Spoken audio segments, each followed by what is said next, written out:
All right, let's talk about the Mario movie. I'm so excited to talk about this because I watched it last night and it's been on my mind ever since. Uh, I said I was going to do this in the next episode of Mario RPG, but I figured it'd probably be better if I did it separately because I don't know how much time I'd have like trying to get through Mario RPG and talk it like doing voices and stuff and talking about the movie at the same time. So I guess it'd probably be a lot easier if I just do this review separately, and that's what I'm doing. I loved this movie. It was so fun. It wasn't amazing, obviously. Like the actual movie itself wasn't incredible, but this really is a movie for the fans. If you're a Mario fan, you're gonna enjoy this movie. If you're not a Mario fan, there probably isn't much you'll get out of it. Because the movie itself, it doesn't really take its time to establish the characters. You're kind of expected to already know what this is all about. So I feel like you need to kind of have prior knowledge of Mario to really get this movie and understand a lot of what happens in it. But for those that do, it's just a really fun ride. I enjoyed this movie a lot. I didn't. The characters were fun. I thought they were all well represented. I thought the writers did justice to all the characters from the games, and the voices weren't that bad. I liked the voices. Chris Pratt as Mario wasn't that bad. Not as much as I expected him to be anyway. He wasn't perfect. But I honestly quite enjoyed his performance. Charlie Day as Luigi was pretty good. The other voices were all great. Bowser as Jack Black as Bowser was awesome. He was really menacing and also really funny when he needed to be, because he had a lot more comedic moments than I was expecting in this movie, which was great. Peach's voice was fine. Anya Taylor-Joy did a serviceable job. I don't think it was anything outstanding. Toad, Keegan-Michael Key as Toad was pretty fun. I actually enjoyed it quite a bit, and I liked the little cameos from Charles Martinet and I forgot the name of Toad's voice actress who showed up at the end of the movie, playing like one of the Toads on the street. Like, because at the end of the movie, the Mario Brothers pretty much move in. Spoiler alert! I am gonna get into spoilers. Move into the Mushroom Kingdom, and we get uh the original voice actress of Toad, Jen Taylor. That's her. Yeah, I looked it up right now. Jen Taylor like plays one of the Toads, and you get the like the Toad voice that I'm not gonna do here because it breaks my microphone. But yeah, and Charles Martinet obviously played Mario's dad, so that was fun. And honestly, speaking of Mario's dad, I honestly wasn't expecting them to go with like Mario's family as a thing in this movie.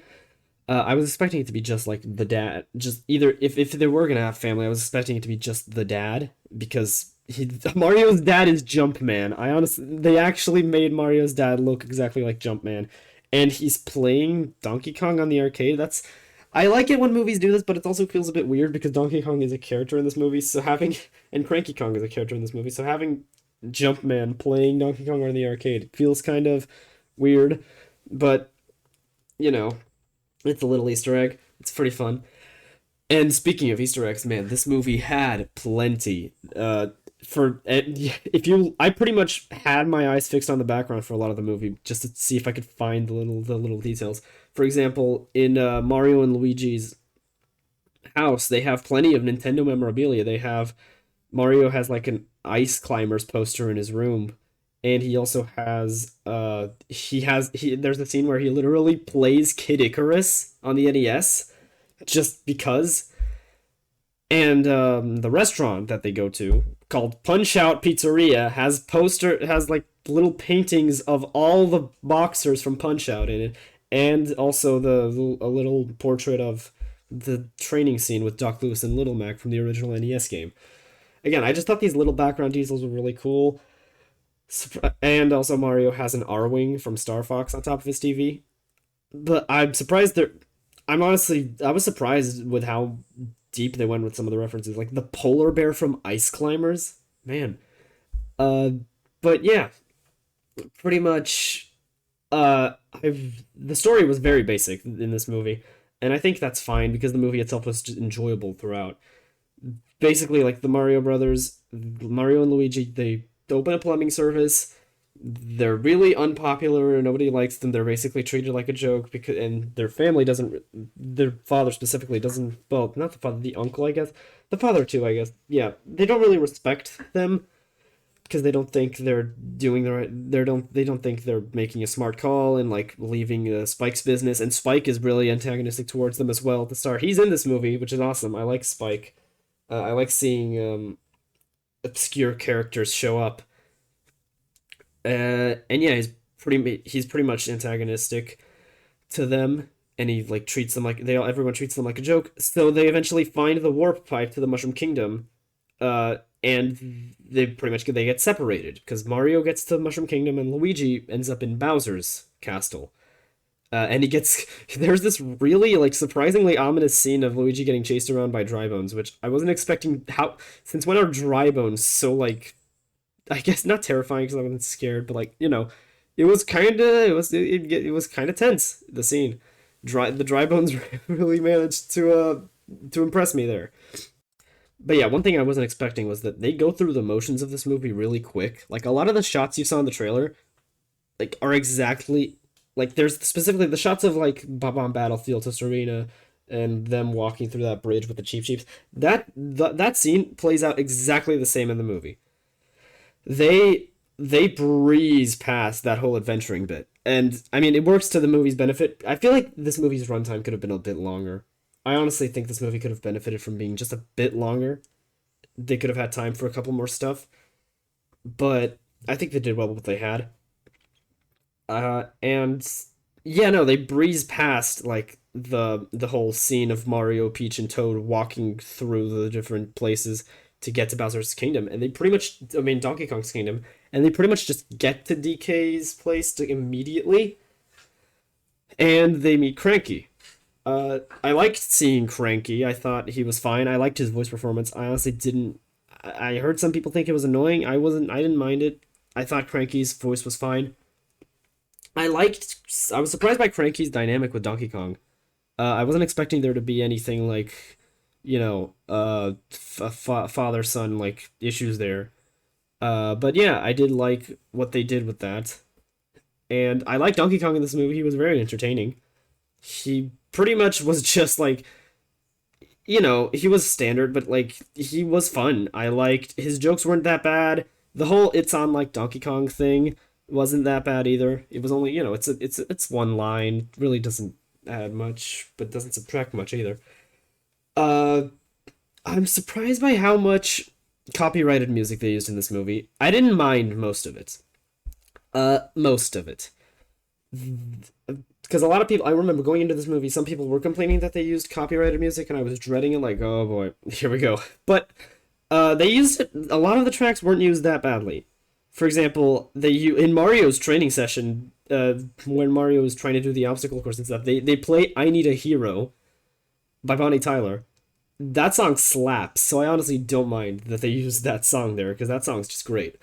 And then when they get to Donkey Kong's place, they play "Take on Me" when the guard like puts them in the cart and drives them to Cranky's throne room. So again, that scene, I mean, they could have done without the "Take on Me" bit, but I didn't mind it. The only scene with copyrighted music that I really thought, well, okay, that's pushing it a little bit, was when they go get the carts and they play "Thunderstruck" by, is it AC/DC? Pretty sure it's AC/DC, right? Hang on. Yeah, AC/DC. They play "Thunderstruck" during the scene where they're getting the carts, which, I thought, okay, yeah, that's pushing it a little bit.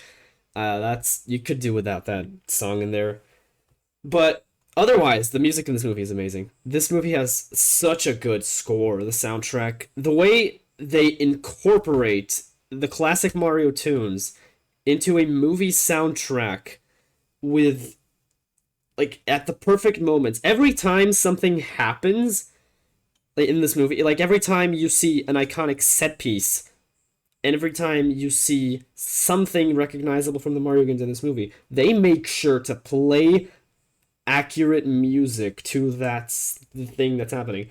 When Mario and Peach, well, when Mario and Toad get to Peach's castle for the first time, they play the Mario 64 Peach's Castle theme rearranged it as an orchestrated like movie level song, and it's great. And when they reach Donkey Kong's place, they play the Donkey Kong Country theme, the original like do do do do do do do do like that stuff. They play that, or like when and all I wasn't expecting them. They used the DK rap. That was awesome. When Donkey Kong first shows up on the arena, when Mario's about to fight him, they use the DK rap to like as if it's like a wrestling intro. Like he's showing up on stage with his little song, and it's the DK rap, and that's awesome. I liked that. And Diddy Kong, Dixie Kong, and Chunky Kong appear in this movie as brief cameos, so that's cool. They appear in the audience, cheering for DK.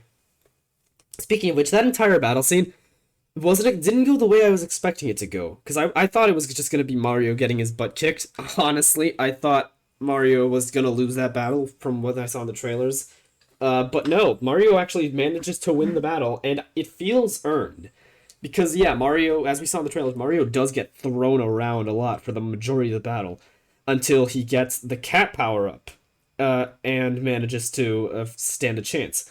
The way he uses the power up really shows like how much his training from the earlier training scene with Peach paid off, because he knows how to jump around, dodge things. He knows how to throw punches and stuff. Yeah, like Mario's victory in this battle feels earned, and I really like that. Bowser was surprisingly I thought it was really funny how Bowser's motives were basically that he's in love with Peach and he just wants to marry her. I wasn't expecting though. I wasn't expecting him to actually, because I wasn't expecting Peach to get kidnapped in this movie, because she was gonna be like by Mario's side and fighting alongside him and stuff. So I wasn't expecting Bowser to have any drive to actually kidnap Peach, but no, he actually does try to do that, and he pretty much succeeds at kidnapping Peach at the end of the movie, near the end, right before the final battle. When they go to Rainbow Road and do that whole thing, the Rainbow Road sequence. Oh my god, that entire sequence was awesome. I loved. They had so many tiny references to Mario Kart that only really true fans will get. I was with some friends in the audience, and we were all like wide eyed, staring at the screen when the blue shell came in and destroyed Mario and Donkey Kong's cart. When they beat the tank guy, and he comes out of the explosion and he's like, you can't defeat me, blue shell, and then he turns into a blue shell, does the exact animation of spinning around before dropping into a huge blue explosion that wrecks the cart and the bridge and pretty much sends Mario and Donkey Kong flying into the water. That scene was awesome. And also, I really liked the Rainbow Road. The Rainbow Road music and the score was great. The scene where Mario literally takes the N64 Rainbow Road shortcut to get to the enemies, that was pretty funny. And he pretty much double dashes one of them by stealing their cart. Uh, so yeah, that entire sequence was great. And then, the blue shell thing happens, and Mario and Donkey Kong fall into the water, presumably. It's that whole thing like, oh, the other characters all think they're dead and stuff. But they don't. They fall into the water, Mario saves him, but they get eaten by the eel from Mario 64. And then they end up inside the eel's stomach, because I guess the eel doesn't really bite them. So they just end up inside the stomach. And so it's they have that whole scene. Mario and Donkey Kong pretty much have kind of a rivalry throughout this movie, because Donkey Kong is really bitter that that Mario beat him in the battle. So Donkey Kong's like really mad at Mario and stuff. And that gets resolved surprisingly quickly. That's one thing I can say is a bit of a negative. They resolve that immediately. It doesn't really feel like it had much weight, because they have that whole scene, like, they both get... Mario saves Donkey Kong from dying out of the goodness of his heart when he pretty much brings Mario out of the water. And then they both get eaten by the wheel, and they have this I guess heart to heart about how both of their parents don't really respect them, because Cranky has been shown to not really approve of Donkey Kong's, like, I suppose his whole persona and stuff, him being really show offy and stuff. And obviously we had that whole thing with Mario's dad not really supporting his plumber business. And so they both, I guess, bond over that, but they don't really because like when Mario tells Donkey Kong that that his dad thinks he's a joke too, Donkey Kong is like, yeah, well, your dad's right. And that seems funny. But it for some reason they don't like resolve that because they end up like they find the cart, they find the broken cart, they use the rocket, and they get out of the eel and move on to the final climax, and then they act as if they're suddenly really good friends now, even though Donkey Kong just insulted Mario and called him a joke and said his dad was right for calling him a joke and didn't even like there was no sympathizing there. Why are they suddenly friends now? I don't know. That scene was weird. I didn't really like that part. But otherwise, the final climax of this movie is beautiful. The climax of this movie, the final battle, I really like it. First of all, Bowser, one thing I was not expecting in this movie. Bowser pretty much does the Mario Odyssey wedding bit where he even puts on the same outfit. He puts on the wedding hat, he puts on like the wedding suit, and he tries to marry Peach, Mario Odyssey style. And so they have this big wedding ceremony where a bunch of other Mario enemies are there. Like King Babam is there, King Boo. There was it's not Petey Piranha wasn't there, but there was like a it's funny there was a big piranha plant there, but I feel like that was a missed opportunity to have it be Petey Piranha. Although I guess Petey Piranha is a baby, so I suppose it wouldn't make sense. But still. But yeah, they have this whole thing, and Peach, apparently with the help of Toad, managed to hide an ice flower inside her bouquet. So she pretty much stops the wedding herself, kind of. She beats up the enemies. She stops because Bowser's gonna sacrifice. I haven't talked about Luigi yet because he's a side plot. Luigi's the side plot in this movie, and I haven't really gone to that yet, but I kind of need to now because it's important for the climax. So Luigi has pretty much been captured by Bowser, and he's been in this cage for the entire movie. We have him like explore Bowser's kingdom a little bit, and then he gets captured, and he gets interrogated by Bowser, and he gets put in a cage. And sometimes we just cut back to the scene of Luigi in a cage with the other prisoners of Bowser, one of which is a Luma, aka, well, not just a Luma, Luma Lee from Mario Galaxy, the Luma that you had to feed Starbits. That was the one, right? I think that was. Yeah, but yeah, Luma Lee. No, wait, Luma Lee was the one who sold you the power ups in Mario Galaxy, the health mushroom or the one up. But anyway, Lumilly's there, and he's hilarious. Lumily is hysterical in this movie because they get like it's basically the muffin joke from Asnif movie because they get a really young like I'm pretty sure that was actually a child voice actor playing Lumily, and they have him say the most morbid, dark things ever, and it's hysterical. Again, one of those lines was already in the trailer. It's great. And at the end of the movie, after the final battle, right before the credits roll, you get this shot of Luma Lee in the dark void. And he's just like he just talks to the audience like, now the movie's over and all that's left is emptiness or so it was something like that. And it was really funny.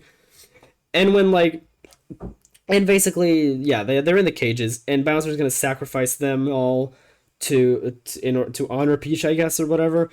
But so Peach uses the ice flower, she freezes the little thing that's going to lower them into the lava, and she manages to pretty much stop them from being sacrificed until uh, King Babam explodes on her and breaks the thing. And so they start, getting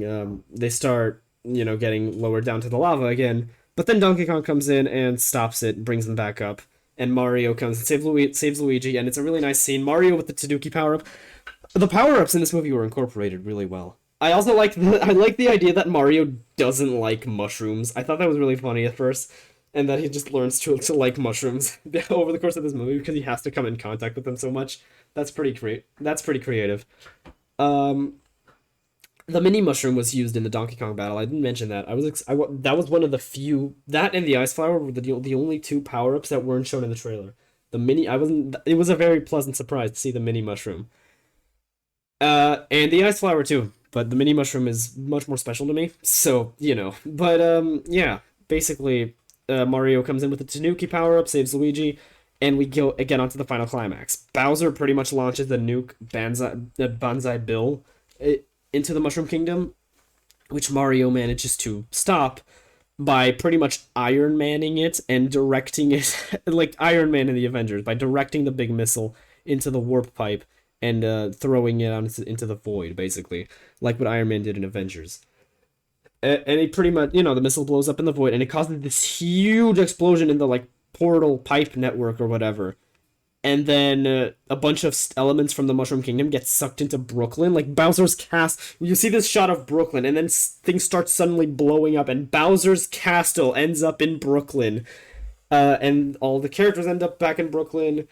A bunch of like Mario Mushroom Kingdom elements, and then the scene happens.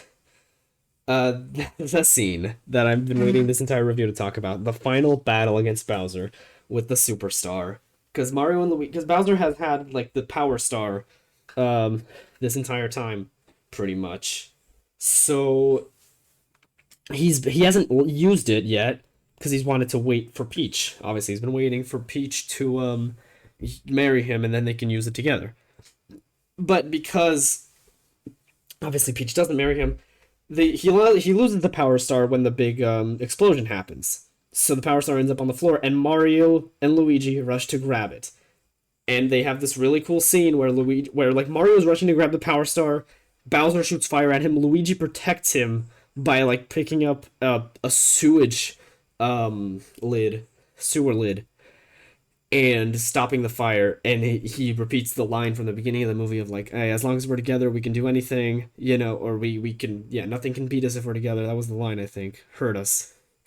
And then they both jump and grab the Power Star, and the iconic music plays, and they become Rainbow, and they beat the ever-living shit out of Bowser. And that entire scene, the emotion I felt watching that scene in the theater, is something I don't think will ever be repeated.